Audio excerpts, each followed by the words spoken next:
Matsalar uranium ta tilasta ma kasar Faransa shiga kasashen duniya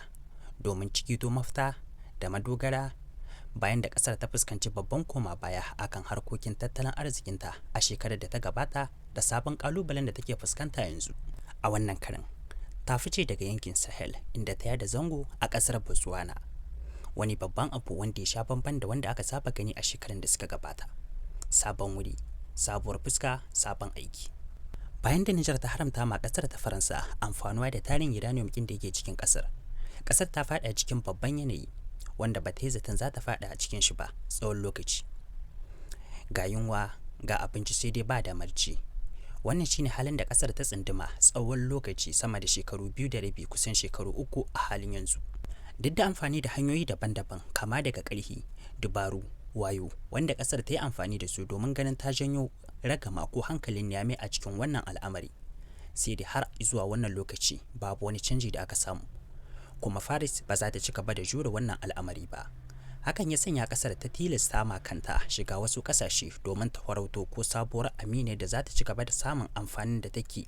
tafiyar da rayuwarta da gina tattalin arzikinta a kowane lokaci. Kasantuwar tarin cibiyoyin wutar lantarki masu amfani da sinadarin uranium wanda kasar ta Faransa take da, wannan ya tilasta mata neman tarin uranium domin tafiyar da wannan cibiyoyin wutar lantarki wanda adadin su ya kai kimanin 56, daga ciki akwai manya guda 18, wanda ya sa kasar take daga cikin kasashe suka fi kowace kasa buƙatar shi sinadarin na uranium domin tafiyar da sansani ko cibiyoyin wutar lantarkin su, wanda wannan ya sanya kasar take da matukar buƙatar shi, wanda a shekara take buƙatar sama da ton 8,000 zuwa 9,000 na shi sinadarin na uranium domin tafiyar da cibiyoyin wutar lantarkin wanda kasar take amfanuwa da shi. Al'ummar kasar sun dogara da wutar lantarkin da ake samarwa ta hanyar cibiyoyin wutar lantarki masu amfani da uranium wanda kaso 70 zuwa 80 duk da shi ake amfani. Duk da cewa kasar ta kwashe shi banza a kasar ta jamhuriyar Nijar a shekarun da suka gabata, amma yanzu kiɗa ya canza. Kasar tana da buƙatar tarin kuɗaɗe inda har tana so ta tafiyar da ma'aikatu na wutar lantarkin ta ga baki ɗaya su yi aiki 100% kamar yadda suka saba a shekarun da suka gabata, inda take da buƙatar kimanin sama da dala biliyan 1 a shekara domin tafiyar da wannan cibiyoyin wutar lantarkin nata guda 56 wanda take da su, wanda kuma wannan yana daga cikin manyan dalilan da ya sanya kasar ta tsunduma cikin karewar tattalin arziki, wanda har hakan ya tilasta ma gwamnatin ciwo wasu manya-manyan bashina domin tafiyar da ayyukanta, ya kuma samar da babbar matsala da koma baya a tarin wutar lantarkin da kasar take samarwa wanda al'ummar kasar suke amfani da shi. Kowa ya ga yadda kasar ta fada cikin wani yanayi a watannin da suka gabata, wanda har ake kokarin tsige shugaban kasar Emmanuel Macron daga kan karagar mulki. Sai dai hakan bai yiwu ba. Kasar ta hamzarta babban bankin lamani na kasashen duniya inda ya bata tallafi na kuɗaɗe, wanda wannan shine ya sanya kasar ta tsira ko ta tsallaka babban rami wanda nan gaba ba shakka za ta sake dawowa cikin shi kuma za ta afka. Mu dawo batun mu na biyu. Wannan alaka wadda kasar take shirin kullawa da kasar Botswana wata alaka ce wadda ta sha bamban da wadda aka saba gani a kasashen Afirka. Kasar ta hamzarta da gudu domin ta ga ta samu ko ta fage a inuwar kasar Botswana, kasar da a halin yanzu ita kanta bata tabbatar da 100% tana da shi sinadarin na uranium ba. Amma duk da haka kamfanin uranium na kasar Faransa wato Orano ya yarda ya amince zai bada hannun jari ko zai zuba kuɗaɗe a wannan aikin da za a fara, duk da cewa ana tsammanin za su yi jihuwar gahiyar baidu a cikin wannan aiki. Wasu masu bincike na kasar Australia duk da cewa sun tabbatar da cewa akwai shi sinadarin na uranium a kasar, amma sun ki zuba kuɗaɗensu domin a yi aikin, duk da cewa kuma su suka jagoranci aikin ko binciken har ya kai ga fitar da sakamako kan cewa akwai. Wannan shine babban abin da ya kawo ayar tambaya a cikin al'amarin. Wanda suka yi bincike sun ki zuba hannun jari, wata ƙasa daga ƙetare wadda ta shigo daga baya ta yi na'am kuma za ta zuba kuɗaɗenta domin a yi wannan aiki. Me yasa haka? Masu iya magana suna cewa wanda ya faɗa ruwa ko ta gobe ka miƙa mashi kamawa zai domin ya tsira da ran shi. Wannan shine babban abin da ake gani ya sanya ƙasar ta yi na'am da zuba kuɗaɗenta domin a yi wannan aiki. Tana ganin wannan ita ce kaɗai dama da ta rage mata wadda za ta iya ceto cibiyoyin wutar lantarkinta wanda da dama daga cikinsu a halin yanzu suna kukkulle, wanda kasar ta fada cikin matsanancin karamcin wutar lantarki, wanda har ta kai ga al'ummar kasar sun fara lissafa wani al'amari wanda shi kaɗai zai iya zamantawa mahuta a gare su. Ba za mu ci aikin ba zai yiwu ba ko yarjejeniyar ba ta da tasiri, amma ba shakka akwai kasada a cikin wannan al'amari. Duk da cewa wasu suna ganin jarumta ce ko sanin muhimmancin shi ya sanya kasar ta yi na'am da zuba kuɗaɗenta domin a yi wannan aiki, amma batu na gaskiya shine rashin madafa da hanyar dogaro ya sa kasar ta yi na'am.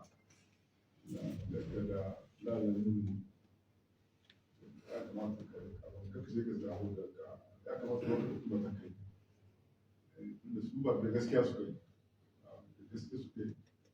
suna da niyyar wanda za su yi wannan gwamnati na musu hambaye shi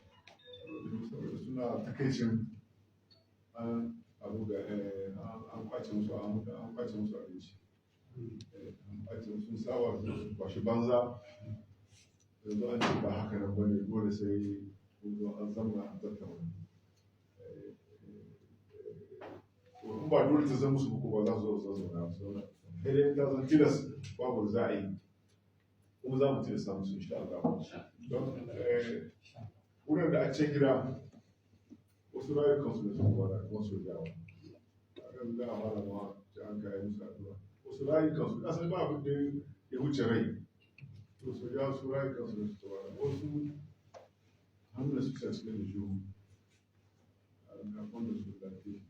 don kuma da annan kasashen waje ana jira a gana mu kokari idan kasar da za mu ce mutu ba aikin jama'a ne dole sai da jama'a mobilization general nan Niger da an Niger akwai abubuwa da kora musu duk mun da kasashen kai da kasashen waje kai ma akwai abu da mobilization general da kora musu in kana nesa ba ka iya wannan kaza wanda cikin Niger zai yi ba amma kai ai akwai da za ka yi wanda su da akwai da abubuwa da yawa da abin da muka jira da idan da a kasashe don ka inda dai zan ce wanda a yi zama ko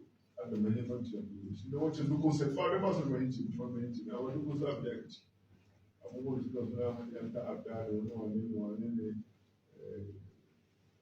har da suka suna kawo wurin da wani ne a baya gare su wani ne da kawo su gudunmawa da dukkan sai a samun da a ɓata lokaci suka gare shi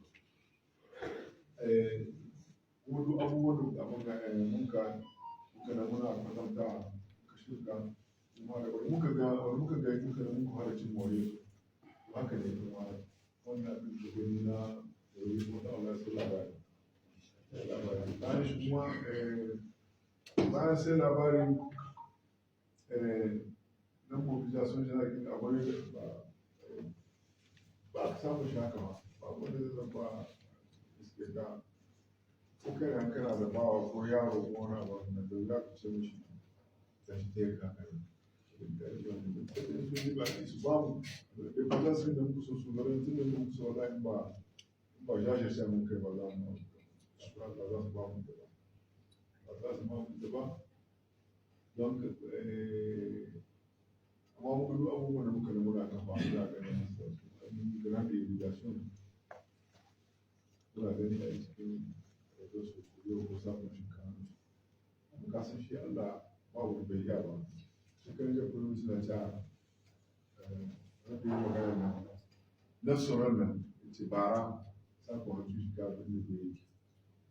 yi yana shiga 19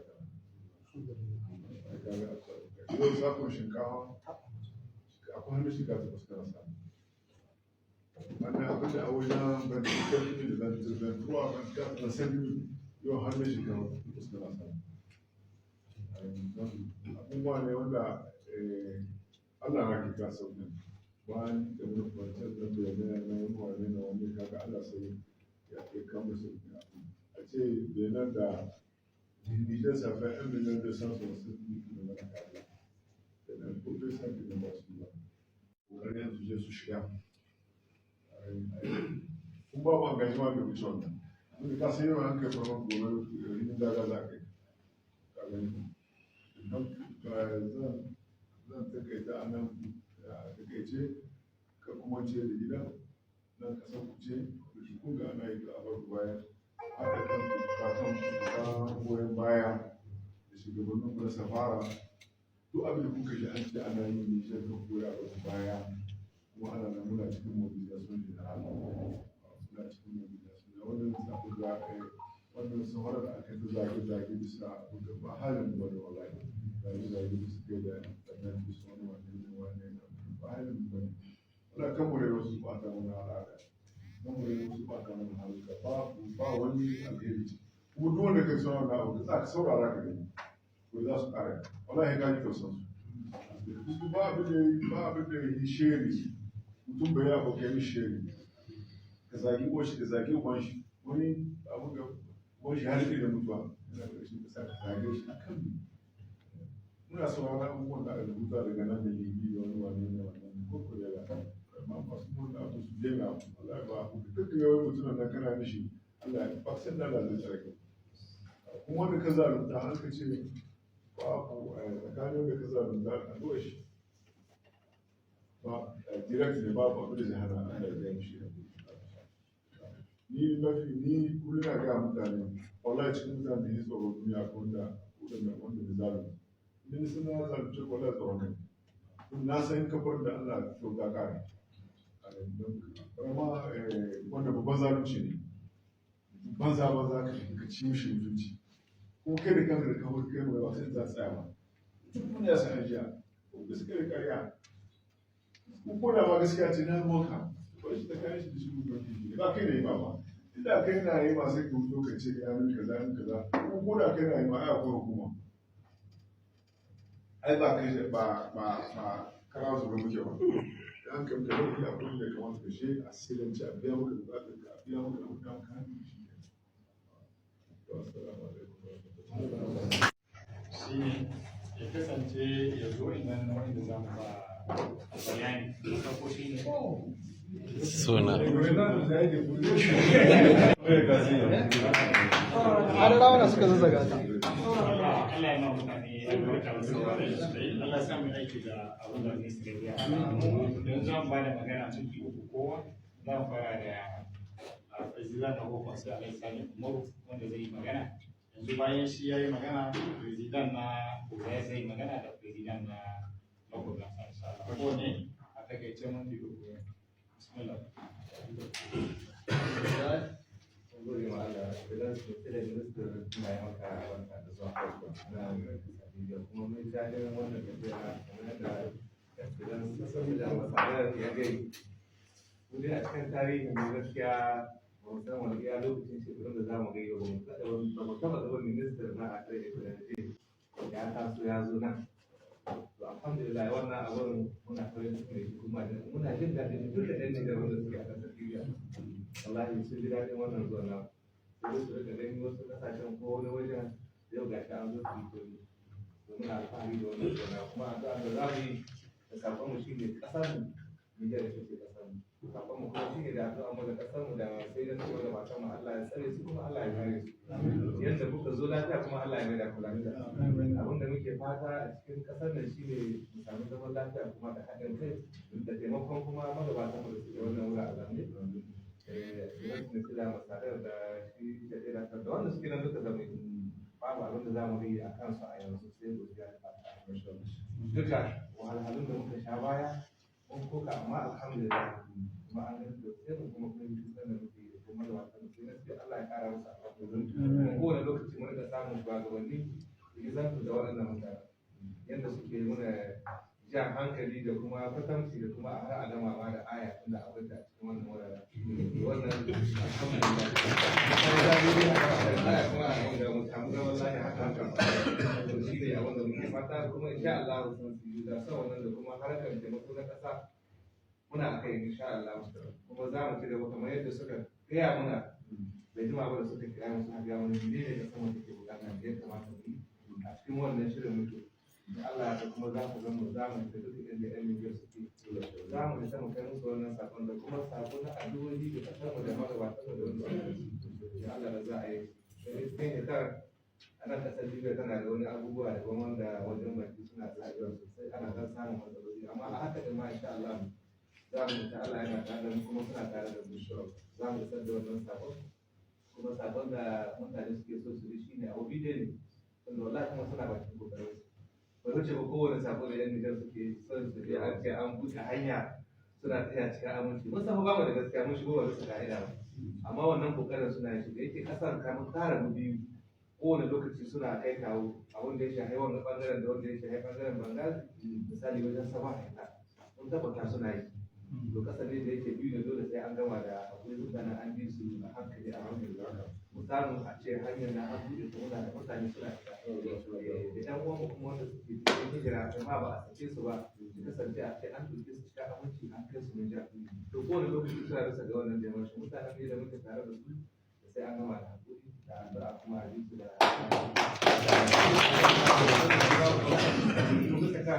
wannan kullum suna yin shi mun yi musu wannan shida kuma muna godiya Allah ya kai kula da ya kuma Allah ya ba ka sanin lafiya ya kiyaye ka samu sai na sai gaba daya da IS kasashen mu Mali Niger da sauran kasashe da muke tare da su Allah wani ya dora mu akan wannan azzaluman makiya Allah ya maida musu aniyar su Allah wani ya kawo mana su lokacin da zamu sa su aiki ko da share-share ne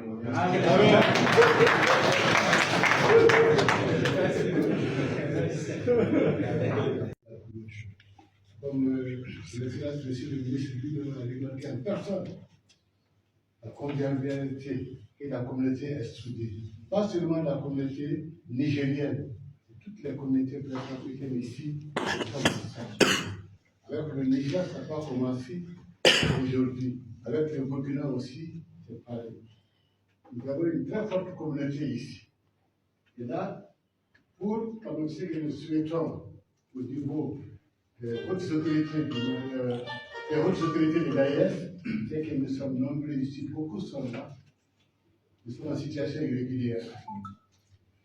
Nous travaillons ici. Nous sommes arrivés souvent sans formation professionnelle, sans emploi, sans métier. Nous avons appris des métiers ici. Nous avons des qualificatifs. Mais le problème est qu'au pays, pour pouvoir travailler, il faut présenter un diplôme. Parce que vous avez ici des Maliens, des Nigériens, des Burkinabés,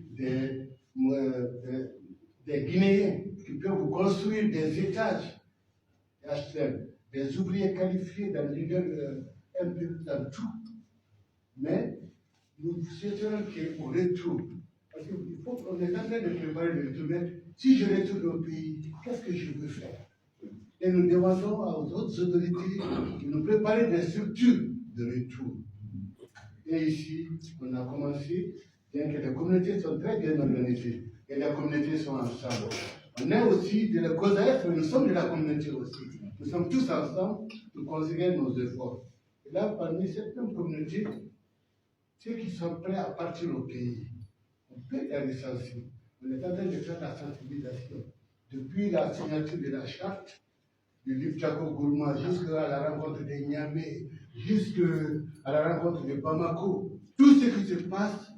on le vit. On ne le dit pas, on le vit. Personne, nous sommes tous des patriotes ici.